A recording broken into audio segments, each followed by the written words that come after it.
இந்த கோவிலோட பேர் புனித ஆதிதூதர் மிக்கேல் ஐயாவுடைய கோவில். இந்த கோவிலுக்கு நான் வழக்கமாக வர்றது தான்.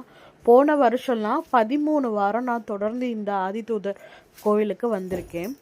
அதுக்கு போன வருஷம் 9 வாரம் தொடர்ந்து வந்திருக்கேன். இப்படி பல வாரங்கள் இந்த கோவிலுக்கு நான் தொடர்ந்து வந்திருக்கேன். ஆனால் இந்த வருஷம் தொடங்கி இது வரைக்கும் நான் இந்த கோவிலுக்கு போகலை.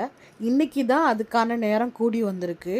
நான் முதல்ல இந்த கோவிலுக்கு போக தொடங்கும் போது எல்லாரும் சொன்னாங்க, நம்ம போகிறதுக்கு அந்த மிக்கேல் ஆதிதூதரோட அழைப்பு இருந்தால் மட்டும்தான் போக முடியும்னு. அதுவோ என்னவோ எனக்கு தெரியல. நாங்கள் கோவிலுக்கு வந்ததுக்கப்புறம் பூசை நடந்துட்டு இருந்தது. பூசை நடந்துட்டு இருந்தனால முதல்ல பூசையை பார்த்துட்டு அப்புறம் சாப்பிட்றதுக்கு எல்லோரும் வரிசையில் நின்றுட்டு இருந்தாங்க. இந்த அசன சாப்பாடு வாங்கி சாப்பிட்றதுக்கு நாங்களும் வரிசையில் நின்று சாப்பாடு வாங்கியாச்சு.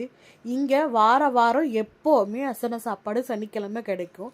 சாம்பார் ஊற்றுறாங்க, பக்கத்துலேயே ரசம் கொடுக்குறாங்க, அதுக்கப்புறம் அவியல் கூட்டும் வைக்கிறாங்க, நார்த்தங்காய் ஊறுகாய், இதுக்கப்புறம் கோழி இறைச்சி கூட்டு வைப்பாங்க.